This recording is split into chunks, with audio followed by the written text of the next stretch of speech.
Okay, so this is part 2 of chapter 5.3. We're talking about in this chapter about multiplying fractions, mixed numbers, changing mixed numbers to improper fractions, and so forth and so forth. Okay, so we got to 3 and then we skipped 4, and so now we're on 5. Okay, and this is page 290. All right, so let's go ahead and do this.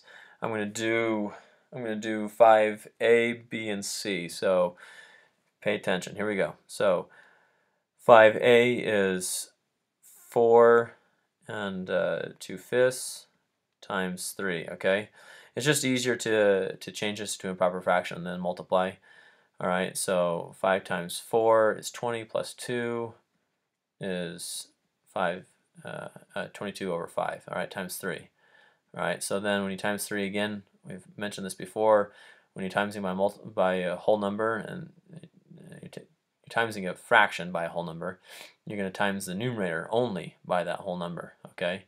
And the reason why, I explained this before, but that whole number really is 3 over 1, and then when you're multiplying fractions, it's numerator with numerator and denominator with denominator, so in essence, it's the same thing, and that's why it's just the whole number times the numerator, okay?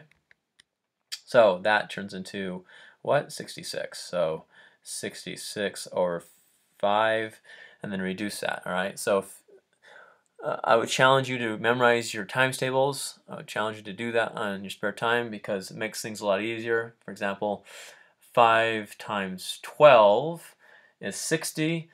And since this is 66, I know that 12 times 13 would be 65, and then 65 minus, 12 times 13, all right, so that's going to be 13. 66 minus 65 is 1, so it's 13 with the remainder of 1, so it is 13/5, and that's as far as you can go, all right, so B, here we go. B is, let's see here. Oops. Let's bring that back down. Hold on. All right. Let's make some more room. Okay, here we go.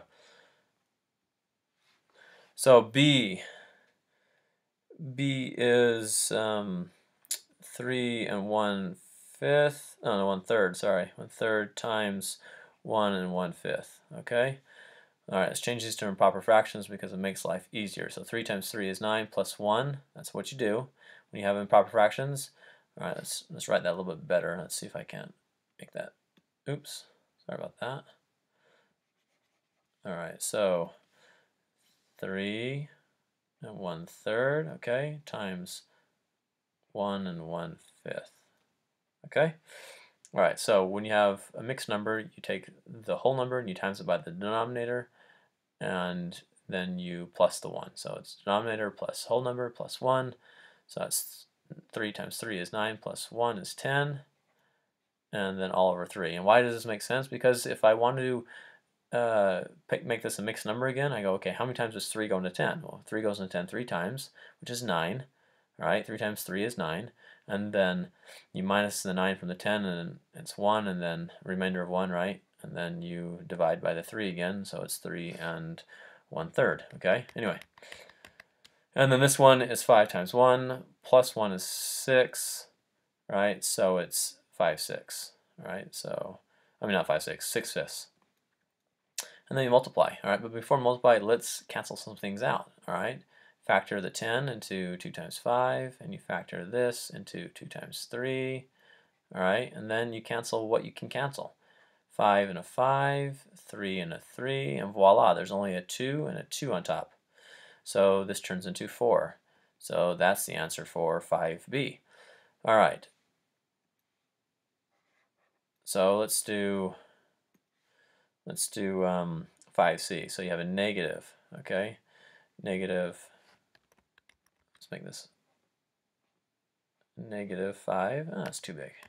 So -5 and 5/8, okay, times 5 and 1/3, I believe. Yes.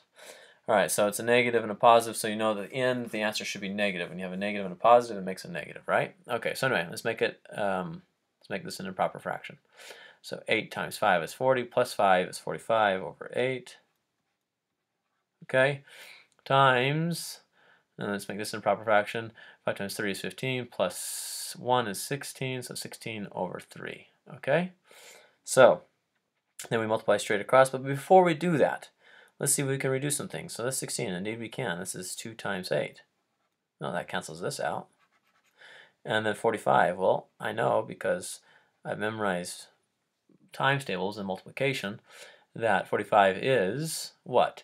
3 times 15, so I can cancel the 3 out. So now both denominators are gone on both sides, and all I have is the two different numerators, which is 15 and 2, which turns into 30. But it's not just 30, it's a negative 30 because we have a negative there, so that is the answer. Okay? All right. We're going to skip 7. We started 7, I believe, in one of the classes, but we're going to skip it, okay? And when we skip it, that takes us to 8. So let's do 8. So let's make some room. Okay, so 8, here it is. 8. I skipped example 1 because the reason I skipped example 1 is because 8 when I'm doing this for you is like an example, and it's a more difficult example than example 1. So I'm just going to do 8 instead, okay? So this is it. This is what you see on 8. And this is page 292. All right. So what we have is 3 times 2 and 1/3 cubed. All right. Well, as we know, because of order of operation, we do the things in parentheses first, and then we do exponents. All right. So if we're going to multiply these, like we've done before, it's easier to simply change this to an improper fraction, this one. So it's 2 times 3 is 6, plus 1 is 7, and then divided by 3. And then because we've said this, and I'll belabor the point yet again, when we times by a whole number, when we times a fraction by a whole number, we don't multiply top and bottom. We just multiply the numerator. It's a whole number, all right? And we times it by the numerator, which turns into 21. And then 21 divided by 3 would be 7. So, you know, why would we want to waste our time writing out 21 divided by 3 and equals 7 when we could just cancel the top and the bottom? This is the top because this can be rewritten as, because I've told you before, when you have a whole number and you're timesing by a fraction, you're timesing by the numerator only, so it would be 3 times 7 divided by 3, cancel those out, so it's just 7. And then all that was in parentheses, so now it's 7/3, okay? And I know that 7 squared equals 49. So then 7/3 would just be 49 times 7, okay, after that. And when I multiply that, again, times tables are so important because I can do this and change this to 4D plus 9 using the distributive property. And 40 plus 9, 7 times 40, well, 7 times 4 is 28. And then you add a 0, that's 280. Okay, let's get rid of this down here. So we have more room. Let's rewrite this. So 280, okay? And then 7 times 9 is 63. So it's 280 plus 63, which is 343. So there is the answer. All right, so that equals this. Okay? All right, we're going to take another break, and then we'll come back and we'll finish this chapter with a couple more videos. All right. I'll see you in the next video.